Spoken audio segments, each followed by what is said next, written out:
할렐루야, 반갑습니다. 복된 주님의 날에 하나님 앞에 또 예배당에 나와서 그리고 각 가정에서 영상으로 예배드리는 성도님들 환영하고 축복합니다. 오늘은 대림절 셋째 주일로 하나님께 예배를 드립니다.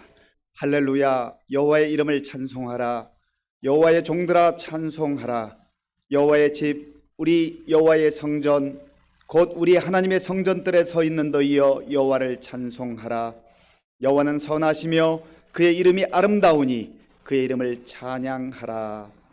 하나님은 영이시니 예배하는 자가 영과 진리로 예배할지니라. 아멘. 아버지 하나님, 감사합니다. 하나님의 사랑과 은혜로 택하여 주신 주의 자녀들을 보호해 주셨다가 오늘 거룩하고 복된 주님의 날에 아버지 하나님께 나와 우리의 마음과 정성을 다하여 예배드리게 하시니 감사합니다. 성령 하나님께서 친히 임재하셔서 우리 각 사람을 만져주시고 만나주시고 생명의 말씀과 하늘의 영광으로 충만케 하여 주시옵소서. 예수님의 이름으로 기도하옵나이다. 아멘. 하나님 아버지, 저희들을 지난 한 주일 동안도 각 처소에서 지켜주시고 오늘도 주의 복된 날 하나님의 성전에 올라와 예배하게 하시니 이 시간도 함께 드리는 예배가 온전히 하나님께만 드려지는 복된 예배 시간 되도록 주님, 우리들의 예배 가운데 영광 받아 주시옵소서. 벌써 올 1년도 시작한 지 엊그제 같은데 12월 둘째 주가 맞이했습니다. 올 한 해에도 열심을 다해 하나님의 일, 우리의 생업의 일을 한다고 열심히 해왔지만 돌아보면 주님 앞에 너무나도 부끄러운 모습들, 주님 앞에 배일 수밖에 없는 나약한 저희들의 모습을 주님 앞에 고합니다. 하나님을 기쁘시게 하는 삶보다는 우리의 육체의 정욕과 안목의 정욕과 이생의 자랑, 먹고 입고 사는 일에만 분주하게 살아왔던 우리의 허물들을 이 시간 십자가의 보혈의 피로 깨끗이 씻어주시고 하나님께만 온전히 산 제물로 드려지는 복된 예배 시간 되도록 이 시간 인도하여 주시옵소서.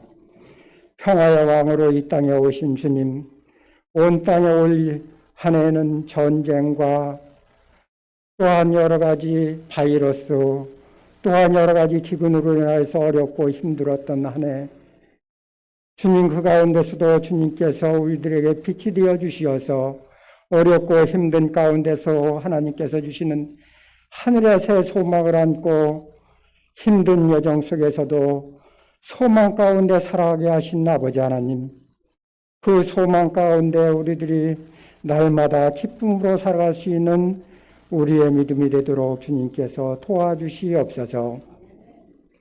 이 땅에도 주님께서 함께해 주시사 여러 가지 어렵고 힘든 상황 속에서도 나라를 이끌어가는 모든 대통령으로부터 공직자들을 주님께서 붙들어 주시사 이 민족을 통해서 하나님께서 어떻게 역사하시는지 기도하는 민족의 온 세계를 통해 온 세계가 알게 하시옵소서.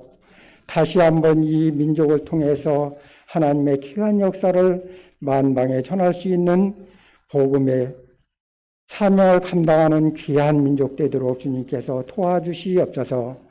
저 이북에도 하루속히 옛 평양신학이 다시 한번 재건되는 귀한 역사가 나타날 수 있도록 얼어붙은 남북관계도 새롭게 회복되는 귀한 은혜를 베풀어 주시기를 간절히 빌고 원합니다. 온 땅에 빛으로 오신 주님, 세상 속에서 지치고 상한 영혼들이 정말로 그리스도의 탄생을 통해서 새 소망을 안고 모든 어려움들을 이겨가는 온 땅에 믿는 자들 되도록 주님께서 은혜 베풀어 주시옵소서. 그들의 발걸음마다 가는 곳마다 하나님의 의와 평강이 넘쳐나는 귀한 발걸음들 되도록 주님께서 도와주시옵소서. 오늘 또 하나님의 성전에 올라와 예배하고 또한 가정에서 예배하는 모든 심령들을 주님께서 굽어 살펴주시사 오늘 또 준비한 말씀을 통해서 다시 한번 새 힘을 얻고 하나님께서 주시는 하늘의 새 소망을 안고 날마다 살아갈 수 있는 우리 모두가 될 수 있도록 주님께서 도와주시옵소서. 오늘 또 주의 이름으로 모이는 모든 곳에 함께해 주시되 특별히 이곳에 함께해 주시고 주의 말씀으로 준비한 하나님의 사자를 통해서 주시는 말씀을 통해 다시 한번 그 말씀을 의지하여 이 엄악한 세상 믿음으로 살아가는 우리 모두 될 수 있도록 주님께서 도와주시고 하나님께서 약속하신 하늘의 신령한 은혜와 이 땅의 아버지 하나님 기름진 것으로 충만히 누리고 살아가는 우리 모두가 될 수 있도록 주님께서 도와주시옵소서. 오늘 또 예배를 위해서 여러 모습으로 돕는 손길들 함께 힘을 모아 드려지는 예배가 온전히 하나님께만 영광이 되는 귀한 예배 되도록 주님께서 도와주시옵소서. 오늘 또 입술이 둔하고 생각이 미치지 못하여 기도하지 못했지만 각 사람 마음을 주님께서 굽어 살피사 필요한 것으로 은혜 베풀어 주시고 돌아갈 때에는 하나님께서 주시는 하늘의 선물과 새 기쁨을 안고 돌아가는 복된 예배 시간 되도록 주님 도와주시옵소서. 예배 마칠 때까지 사탄 마귀 일절 틈타지 못하도록 성산이 하나님 지켜주시기를 원하옵고 예수님의 이름으로 간절히 기도 올려옵나이다. 아멘. 예, 우리 옆에 계신 분들 또 앞뒤에 계신 분들 늘 하는 인사일 수 있지만 오늘 줄 수 있는 최고의 미소로 밝은 웃음으로 인사하겠습니다. 반갑습니다. 잘 오셨습니다. 예, 표로 한 번 더 인사하겠습니다. 우리는 함께 웃고 함께 우는 성령 공동체입니다. 1867년에 러시아와 미국의 중요한 협약이 있었습니다. 당시 미국의 대통령은 앤드류 존슨이라는 분입니다. 그리고 이 협약의 실무를 맡았던 분이 슈어드라고 하는 그러한 국무장관이었습니다. 어떤 협약이냐면 알래스카 땅을 러시아가 미국에 판매하는 협약이었습니다. 당시 러시아는 크림 전쟁으로 인하여서 국고가 상당히 어려운 상태에 있었습니다. 그래서 땅은 넓은데 얼음덩어리에 불과한 그리고 척박한 땅으로 생각했던 그 땅을 팔아버리고 싶었습니다. 러시아 입장에서 자기들의 땅인데 그거 별로 쓸모가 없다고 생각한 거거든요. 그래서 미국에 제안을 했는데 미국의 존슨 대통령과 그 실무를 맡은 윌리엄 슈어드가 이거를 가만히 생각을 해보더니 이거 사야 되겠다. 그래서 이제 논의하는 과정 속에 엄청난 반대에 부딪혔습니다. 그 얼음덩어리, 그 쓸모없는 땅, 척박한 땅을 왜 사냐 말이죠. 국고 낭비한다는 겁니다. 그래서 아주 대대적인 반대의 여론이 일어났습니다. 그럼에도 불구하고 존슨 대통령 그리고 윌리엄 슈어드가 이걸 밀어붙인 거예요. 그러니까 국민들 사이에서는 저 어리석은 슈어드, 바보 같은 슈어드가 돈 낭비했다고 그렇게 조롱을 했습니다. 그런데 세월이 한 30여 년 흘렀을 때에 거기서 아주 큰 금광이 발견됐어요. 그때 사실 미국이 지불한 금액은 760만 달러. 이 알래스카 땅은 미국 전체 땅이 약 20%를 차지합니다. 5분의 1에 해당하는 큰 땅이에요. 그런데 그때 아마도 정확한 계산인지는 모르겠습니다만 한 평당 한 200원 정도 준 것 같아요. 200원도 채 안 준 것 같아요. 그 엄청난 땅을 값싸게 산 것이죠. 그런데 금광이 발견되고 그 이후에 아주 대단한 석유가 매장돼 있고 천연가스, 금, 구리 이외에도 엄청난 지하자원이 있다고 하는 것을 알게 된 것이죠. 그러고 나서야 러시아는 땅을 치고 통곡하고 후회하지만 이미 지나간 일이잖아요.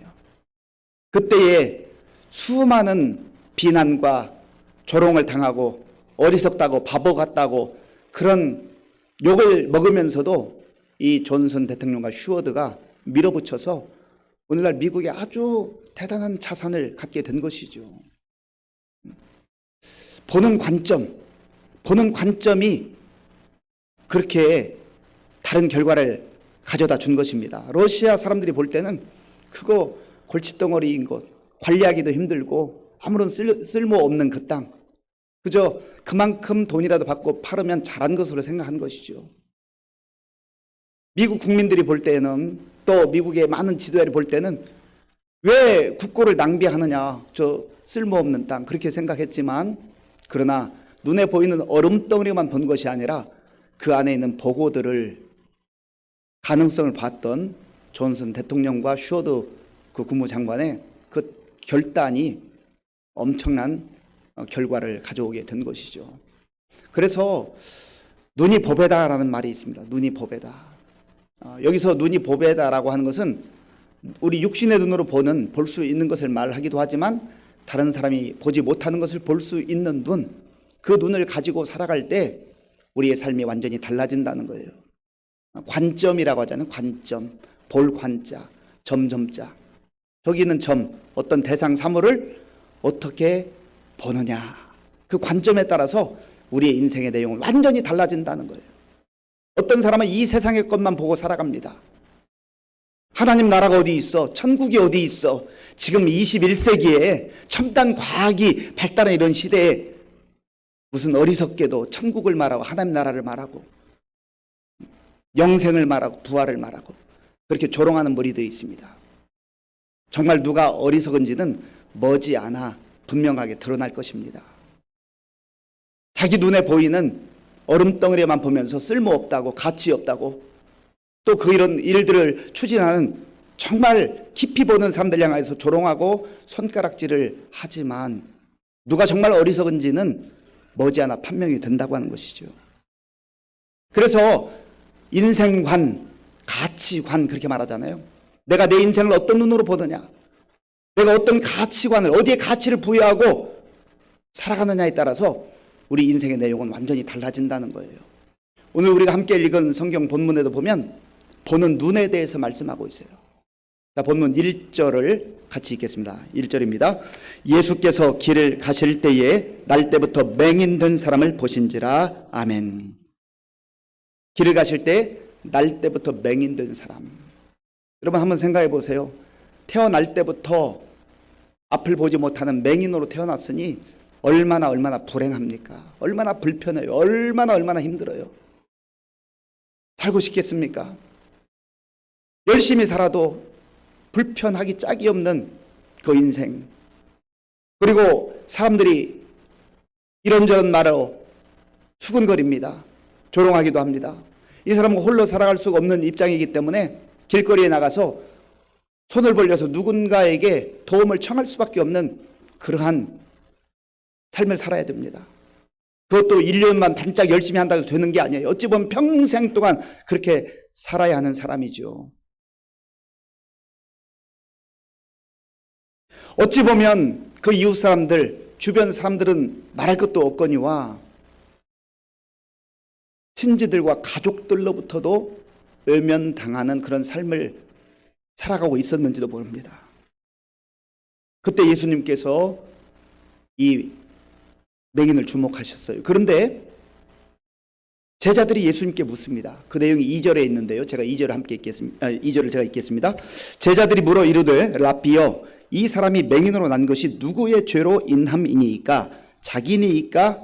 그의 부모니이까? 아멘. 제자들이 예수님께 묻는 거예요. 예수님, 지금 이 사람이 태어날 때부터 앞을 보지 못하는 맹인으로 태어났는데 저 사람이 죄를 지었습니까? 아니면 그의 부모의 죄입니까?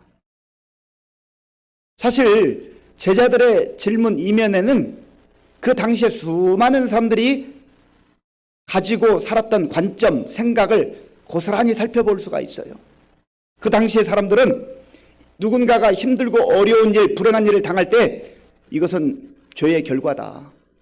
자기가 죄를 지었든지 부모가 죄를 지었든지 죄를 지었기 때문에 이런 결과가 다가오는 것이지 무슨 이유가 있겠는가. 그래서 쉽게 판단하고 정죄했다는 거예요. 물론 이 땅을 살아가면서 우리가 당하는 고난 가운데에 죄 때문에, 우리의 잘못과 실수 때문에 겪게 되는 그러한 아픔들이 있습니다. 고통들이 있습니다. 그러나 모든 힘들고 어려운 일들, 정말 우리에게 다가오는 그 장애물들이 죄의 결과로만 이루어진 것은 아니라는 것을 우리가 알아야 됩니다. 그런데 너무나 쉽게 사람들이 다른 사람 그 아픔과 고통을 이해하지 못하고 판단하고 정죄하고 함부로 말하는 경우가 있다는 거죠.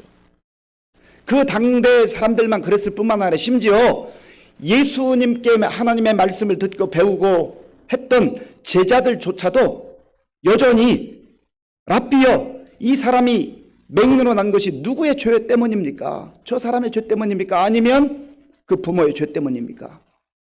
그 당시의 사회적 시각으로, 사람들의 시각으로 바라보면서 예수님께 질문을 했다는 사실입니다.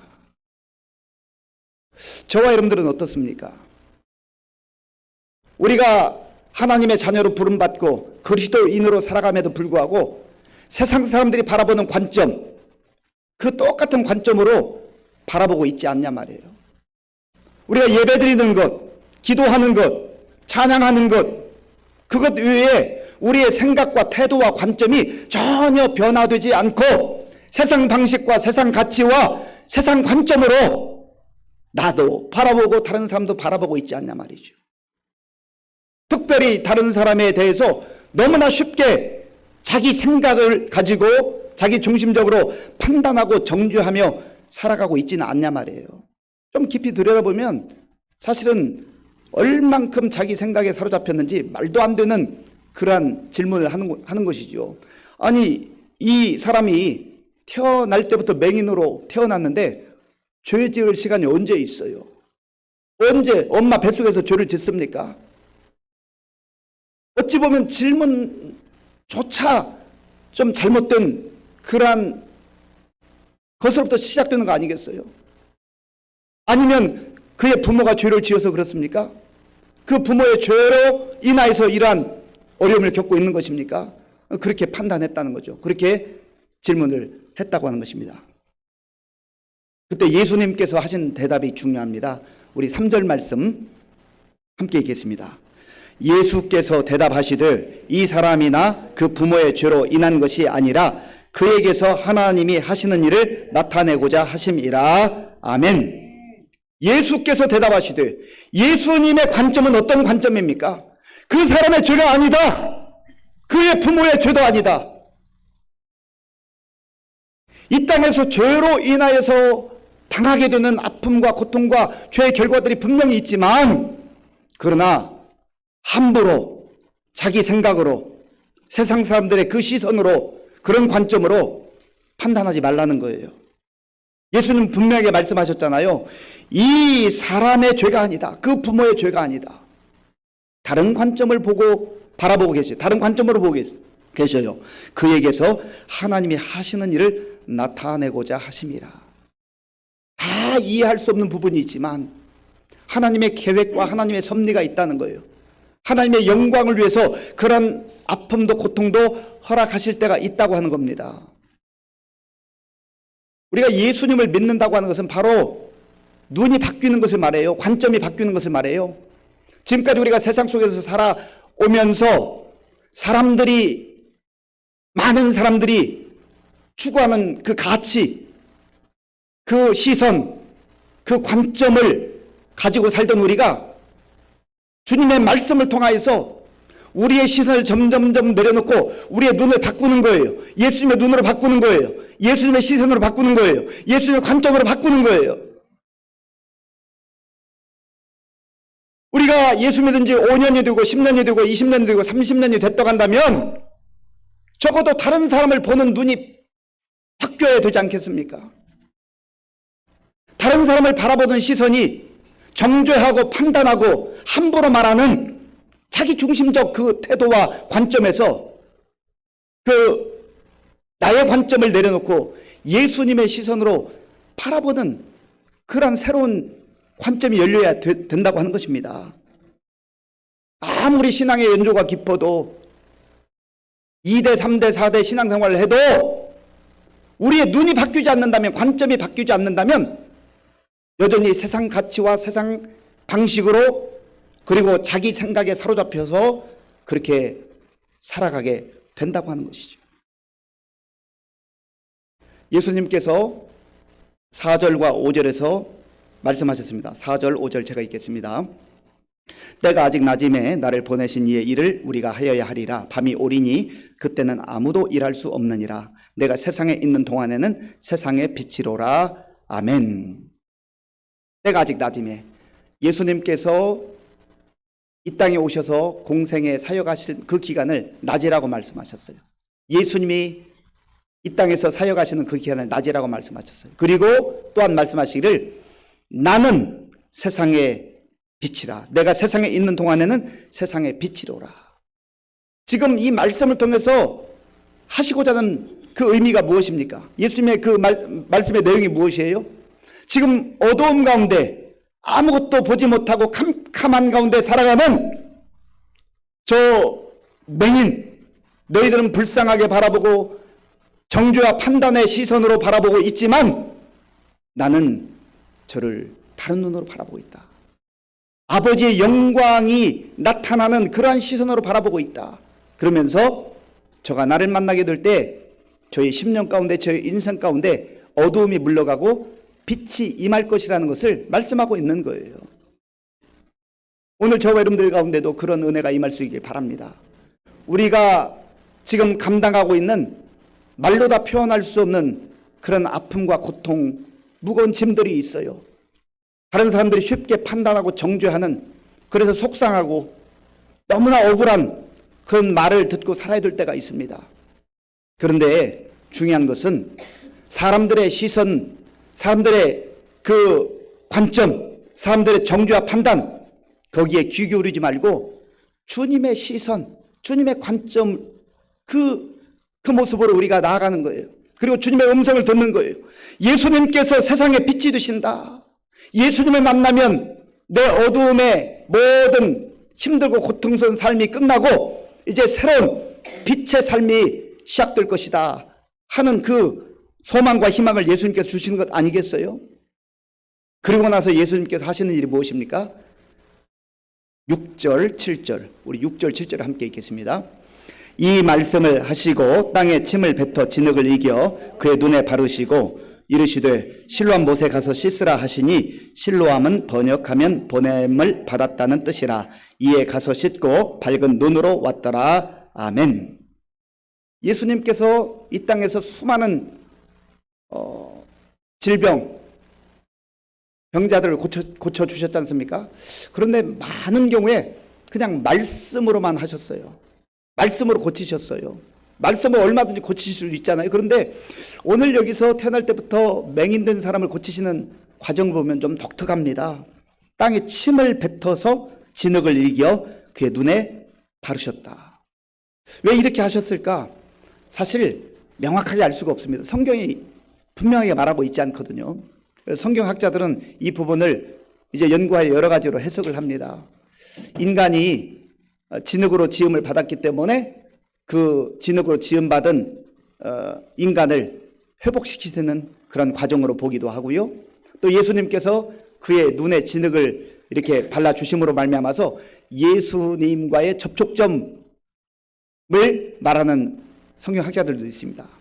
그러나 뭐 분명하게 어느 것이라고 확실히 있게 말할 수는 없습니다. 그런데 분명한 것은 예수님께서 그렇게 하시고 실로암 못에 가서 씻으라 말씀하신 거예요. 여러분 한번 생각해 보세요. 이 말을 들은 맹인의 입장에서 보면 내가 실로암 못까지 왜 가야 되지? 실로암 못까지 가는 게 의미가 있을까? 아마 생각이 복잡했을 거예요. 실로암이라고 하는 뜻은 보냄을 받았다라는 뜻입니다. 예수님께서 거기로 보내시는 거예요. 예수님께서 말씀만으로도 얼마든지 고치실 수 있는 분이지만 거기까지 가라고 할 때는 이유가 있을 거 아니겠습니까?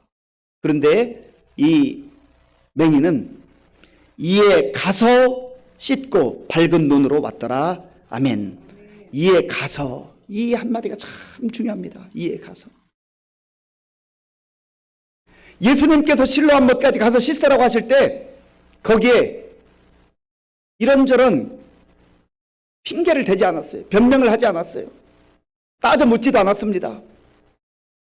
생각이 복잡했을 수는 있지만 예수님께서 말씀하시기 때문에 그 말씀대로 거기까지 가는 거예요. 우리가 믿음으로 산다고 하는 것, 때로는 우리의 이성적 판단과 내 이해력으로 다 이해가 되고 판단이 되어지면 순종하겠다 할 때가 있어요. 그런데 성경을 읽어보십시오. 내 머리로, 내 경험으로, 내 지식으로 다 납득하고 이해할 만한 말씀이 얼마나 되나요? 창세기 1장 1절부터 걸려요. 태초에 하나님 천지를 창조하시니라. 태초에 하나님이 천지를 창조하시니라. 이해가 되시나요? 이해할 수 없어요. 믿음으로만 받아들일 수 있는 말씀입니다. 그래서 이 맹인이 예수님의 말씀을 듣고 이해 가서 갈 때, 말씀에 순종할 때 거기서 놀라운 역사를 경험하게 된 것이죠. 밝은 눈으로 왔더라. 순종하지 않았으면, 예수님이 말씀하셨음에도 불구하고 이 맹인은 여전히 캄캄한 가운데, 어두운 가운데 지낼 수밖에 없을 것입니다. 오늘 저 여러분들도 그렇습니다. 우리가 이 땅을 살아가면서 예배를 통해서, 설교를 통하여서, 또 기도 시간에, 찬양 시간에, 또 말씀 묵상하는 시간에 하나님께서 우리에게 말씀하실 때가 있어요. 어떤 경우는 하나님, 이거 말이 좀 안 되는 것 같은데요. 하나님, 제가 잘못 들은 거 아닙니까? 하나님, 이걸 하라고요? 그렇게 반문하고 싶을 때가 많아요. 아람 군대의 장관 나만이라는 사람이 참 대단한 권력과 명성을 가지고 있었지만 문둥병에, 나병에 걸렸습니다. 그때에 자기 집에 있는 소녀의, 이스라엘에서 잡아온 소녀의 말을 듣고 엘리사에게 가죠. 이스라엘의 선지자 엘리사에게 갔을 때 엘리사가 나와보지도 않고 종을 통해서 말해요. 저 요단강에 가서 7번 씻으세요. 그 말하고 나와보지도 않습니다. 그러니까 이 나만이 분노하는 거죠. 아니, 내 생각에는 그렇게 말해요. 내 생각에는 이 엘리사가, 그래도 내가 아람 군대 장관인데 나와서 인사도 정중하게 하고 또 나에게 손을 놓고 안수기도 그 정도는 할 줄 알았는데 나와보지도 않고 요단 강물에 가서 7번 씻으라고 아주 분노했어요. 그리고 돌아가는 길에 그의 종들이, 아니 장군님, 여기까지 왔는데 그래도 한번 해보시지요. 그래서 마지못해 요단 강물에 들어가는 거죠. 1번, 2번, 3번, 4번, 5번 들어가도 아무런 변화가 없어요. 야, 그냥 가자 할 수도 있지만 7번까지 순종했어요. 그럴 때 놀라운 역사가 일어난 것 아니겠습니까? 우리는 7번까지 못하는 거예요. 어떤 사람은 시도도 하지 않아요. 시작도 하지 않아요. 어떤 사람은 하긴 하는데 3번까지만, 5번까지만 하고 그냥 나와서 돌아가 버려요. 중요한 것은 7번까지 하라 했으면 7번까지 해야 되는 거예요. 잘 이해되지 않아도 순종하는 거예요. 하나님께서 이스라엘 백성들을 가나안 땅, 약속의 땅에 인도하실 때에 이제 모세가 죽고 여호수아가 지도자가 되어서 가나안 땅을 점령하기 시작합니다. 첫 번째 맞이한 성이 여리고 성이에요. 그런데 하나님께서 여호수아에게 참 독특한 말씀하세요. 야, 너희들 그저 입 다물고 하루에 한 바퀴씩 돌아라. 한 바퀴씩. 6일을 돌라는 거예요.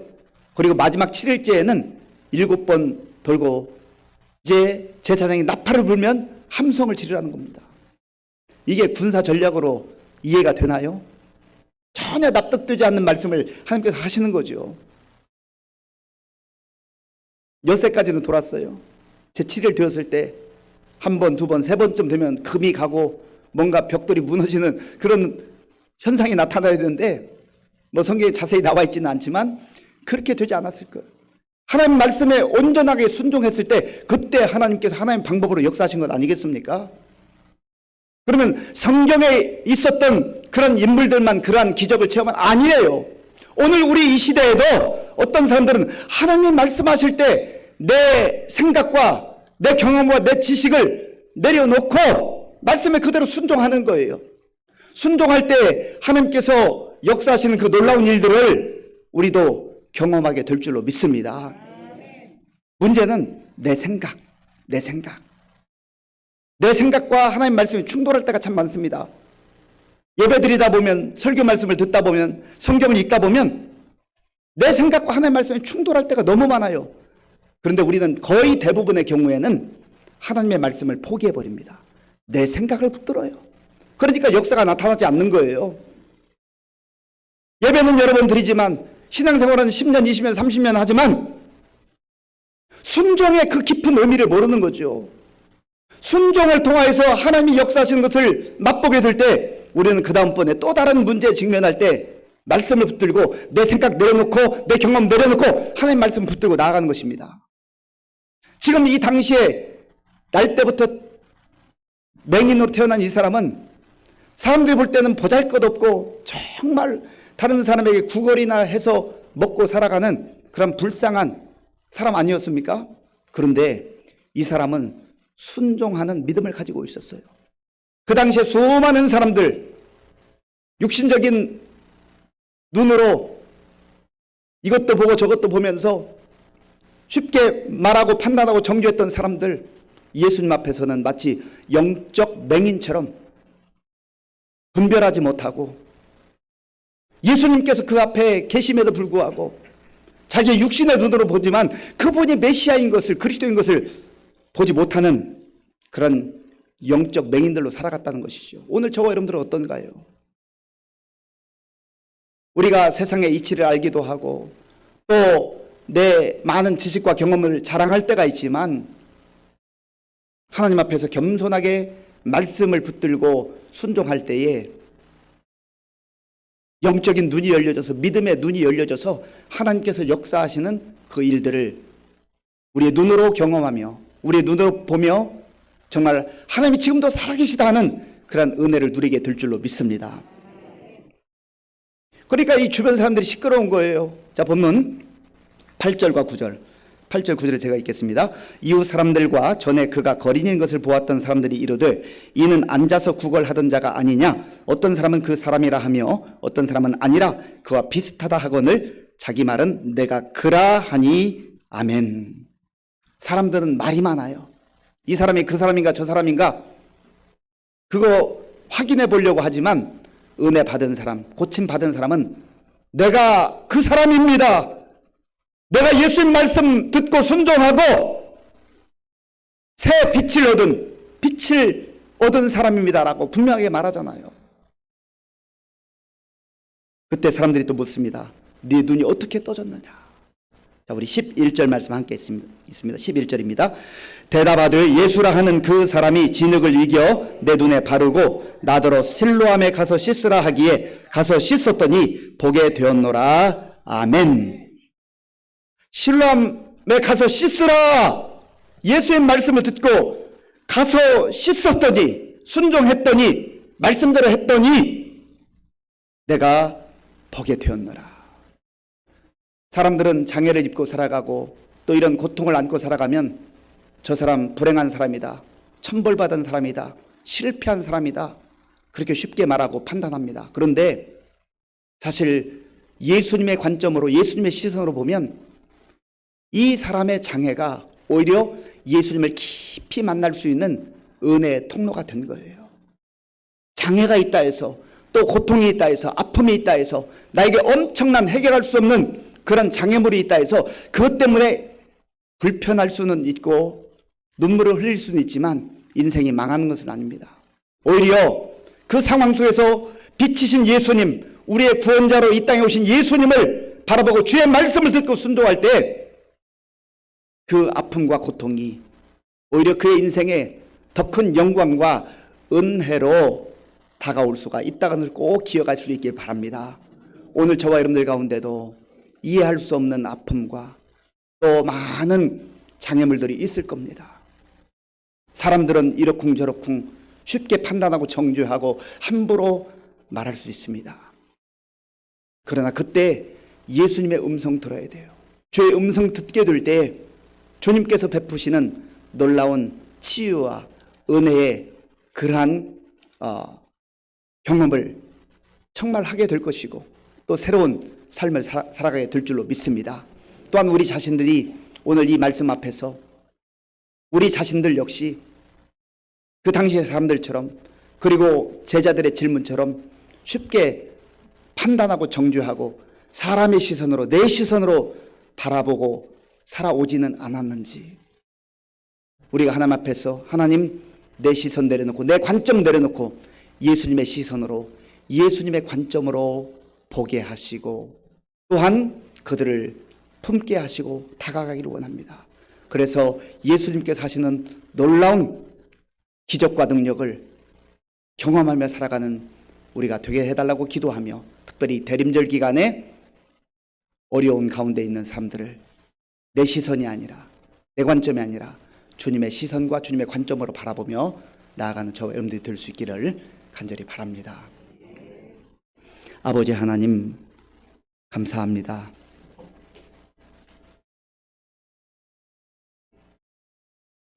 잘 알지 못하면서도, 제대로 알지 못하면서도 너무나 쉽게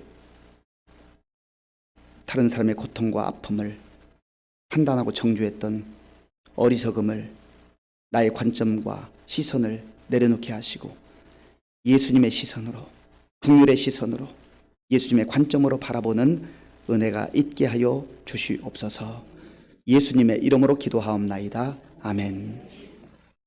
아버지 하나님, 감사합니다. 주의 말씀을 들을수록 우리의 생각을 더 많이 내려놓기를 원합니다. 여전히 자기 생각에 사로잡혀서 쉽게 판단하거나 정죄하는 어리석음을 살지 않게 하시고 관점을 바꾸고 예수님의 눈으로, 예수님의 시선으로 살아가는 우리 모두가 되게 하여 주시옵소서. 하나님께서 베풀어 주신 은혜 가운데 구별하여 주일헌금 11조 감사헌금 또 각종 목적 헌금을 믿음과 정성으로 드려오니 기쁘게 받아주시고 이 물질이 쓰이는 곳마다 주의 영광이 나타나게 하시고 예수님의 생명의 복음이 전파되게 하여 주시옵소서. 우리 성도들 가운데에 여러 가지 문제와 고통과 장애로 태산 같은 그런 어려움으로 인해서 눈물을 흘리는 성도님들, 주님께서 긍휼의 눈으로 바라보고 계심을 보게 하시고 주의 음성 듣고 순종하는 가운데 하나님의 놀라운 능력을 체험할 수 있도록 도와주시옵소서. 특별히 육신의 질병으로 하나님 앞에 간절히 구하는 성도들의 기도를 들어 응답해 주시고 물질의 어려움으로 인하여서 하나님 앞에 부르짖는 성도들의 그 기도 들어 응답하여 주시옵소서. 우리 많은 어르신들 영육간에 강건하게 하시고 다음 세대 가운데 주의 말씀과 능력으로 함께 하시며 우리 수험생들 하나님께서 그 앞길을 열어 주시옵소서. 분복무적인 청년들을 기억해 주시며 지금도 어려운 때 세계 곳곳에 나가 주의 복음을 전하는 선교사님들 능력의 장중에 붙잡아 주옵소서. 예수님의 이름으로 축복하면서 기도하옵나이다. 아멘. 지금은 우리 주 예수 그리스도의 은혜와 우리 아버지 하나님의 크신 사랑과 성령님의 교통하심과 역사하심과 인도하심이 내 생각으로 보는 시선, 내 관점을 내려놓고 예수님의 시선으로, 예수님의 관점으로 바라보며 예수님의 제자로 살기로 결단하는 모든 성도들 머리 위에와 저들의 가정과 자녀들과 일터 위에와 몸된 교회 위에와 우리나라와 민족 가운데 이제로부터 영원토록 함께 하옵시기를 간절히 축원하옵나이다. 아멘.